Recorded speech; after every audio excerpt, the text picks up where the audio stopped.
nesse ponto... O pastor Marco Feliciano apostou...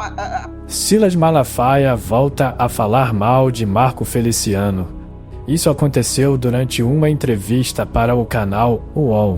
Silas falou que chegou até a bloquear Marco Feliciano e disse que ele não é amigo. Nesse ponto... O pastor Marco Feliciano apoiou a Dilma depois de mensalão, depois de diversos... O que é que eu tenho com o Marco Feliciano? Também a igreja faz isso. Isso é problema dele. Você não é seu amigo? É problema, meu amigo o quê? Um amigo que senta na minha mesa. Eu explico pra ele, eu bloqueei ele no telefone. Um aproveitador de oportunidade, é o que é ele. Ele viu assim, ele quer ser candidato a senador. Bolsonaro disse, não vou dar. Me pediu, eu fui a Bolsonaro. Bolsonaro, olha, o Marcos quer ser um candidato a senador e tal. Depois ele vê a possibilidade, opa, esse cara aqui amanhã pode me apoiar para senador. Ou você acha que eu estou falando que no mundo evangélico não tem uma prostituição? Ou você acha que eu estou falando aqui... Agora, não, nesse ponto, só para entender... Deixa eu concluir a minha resposta. Conclui. Eu vou concluir a minha resposta. Eu não vim aqui defender a agremiação. Eu não vim aqui dizer que não há. Eu estou dizendo o que está acontecendo na política. E se tem algum pastor ou algum deputado evangélico que amanhã é uma coisa e amanhã é outra, é isso que eu estou dizendo. Bem, eu apoiei esse cara. Não tinha acusação nenhuma contra ele. Agora tem? Então qual é o meu caráter? Agora, o senhor concorda que aí existe, esse ponto... pastor, existe uma espécie de centrão evangélico integrado por pastores e parlamentares vinculados à igreja que oscilam conforme o governo. O senhor concorda que existe isso? Claro! Ué, eu vou negar uma verdade? Amigo, eu não estou aqui para negar a verdade. A verdade é verdade. E o distanciamento dos evangélicos da esquerda, o que foi que aconteceu? Que rompimento é esse? Porque como o senhor mesmo falou, que já apoiou, né? Mas que depois do caso lá da corrupção, não mais. Mas não foi só isso. O que aconteceu que a esquerda se desconectou de boa parte dos evangélicos? É possível uma retomada dos evangélicos para a esquerda, na sua análise? Eu digo por que não?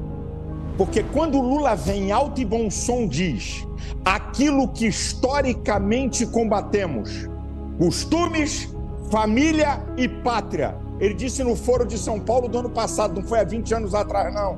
Eu apoiei Lula há 22 anos atrás, quando não havia nenhuma acusação contra ele. Então, é impossível, porque olha só, quando Lula foi candidato agora a presidente, é isso que eles fazem. Mandou uma carta para os evangélicos, dizendo que era contra o aborto, que é a favor da família, bababá. Primeiro mês de governo Lula, no primeiro dia, a ministra da Saúde derrubou portarias que Bolsonaro colocou para dificultar o aborto. Lula tirou o Brasil das nações que trabalham contra o aborto. Então, eles, na época da eleição, se transformam, se travestem. E hoje não dá mais. Hoje tem redes sociais. Então, o Lula, ele perdeu o espaço no espectro evangélico por uma questão ideológica e por uma questão de provas de corrupção. Não tem mais volta. Isso eu te garanto. Não tem mais volta da multidão de evangélicos para ele. Acabou. Aí, uma análise, inclusive, em relação à direita e à esquerda e à retomada. Quando na semana passada, Valdemar estava falando sobre 2026, numa entrevista à Globo News, ele citou Eduardo Bolsonaro como um nome forte. O senhor também enxerga em Eduardo Bolsonaro, deputado federal, uma possibilidade para 2026, caso Bolsonaro seja inelegível? E continue inelegível, né? Porque ele está inelegível? Olha, o Eduardo tem me surpreendido.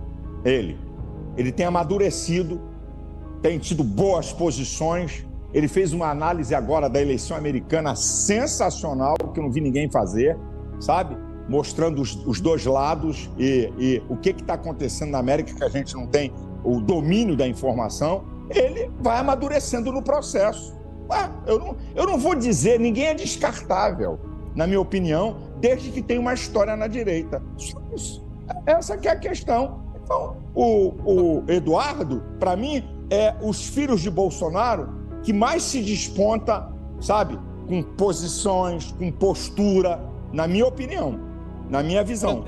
Agora, o senhor consegue, a essa altura, pastor, ter um preferido? Se o senhor tivesse que analisar a conjuntura de 2026, olha, acho que quem reúne mais condições hoje, evidentemente, a política é algo que se move com muita rapidez, não é? Mas o senhor hoje enxergaria favoritismo em alguém? Bem, eu diria primeiro, vou reafirmar peremptoriamente, a inegibilidade de Bolsonaro é uma vergonha. Se o Supremo Tribunal Federal manter isso, eu acredito que não vai manter, é a decretação de que viraram um partido político. Porque desde que liberaram Lula por crimes comprovados, sendo condenado em todas as instâncias por unanimidade, deixar Bolsonaro inelegível é uma vergonha. Então, vamos lá, vamos na hipótese,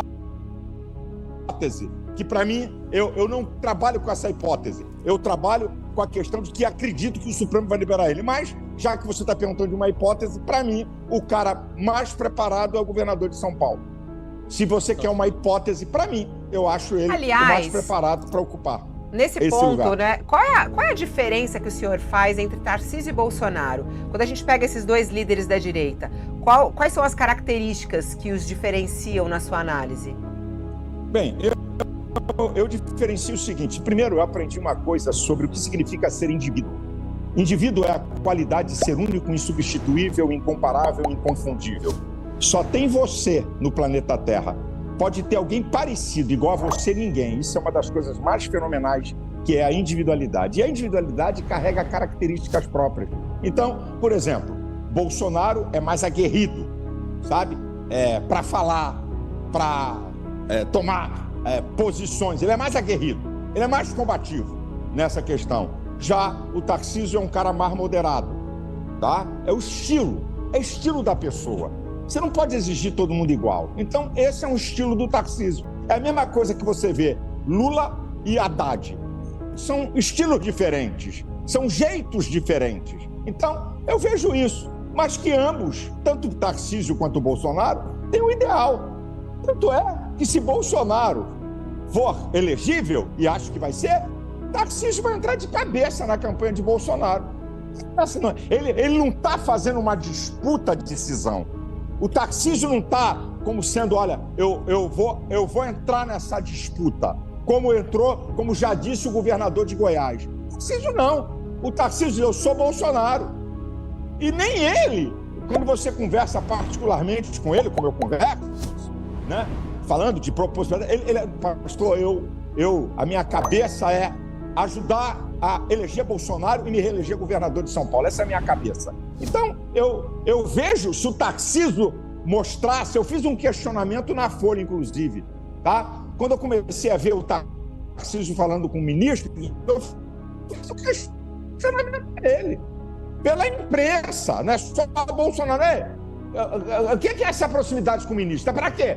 Por quê? Eu questionei ele me respondeu. Então, eu vejo estilos diferentes e vejo que Tarcísio não quer ser a bola da vez em lugar de Bolsonaro, mas que está trabalhando para Bolsonaro se tornar elegível. É impressionante ver como um pastor como Silas Malafaia se perdeu nesse emaranhado todo da política. E agora descendo ao nível mais baixo de todos, cedendo entrevista para colunista da Folha de São Paulo, o UOL e por aí vai. Queridos e amados irmãos, estamos chegando ao fim de mais um vídeo. Este é o canal Desperta a Igreja. E se você gostou desse vídeo, se inscreva no canal, curta, comenta e compartilha. Deus abençoe a todos, um grande abraço e lembre-se, desperta a Igreja, Jesus está voltando.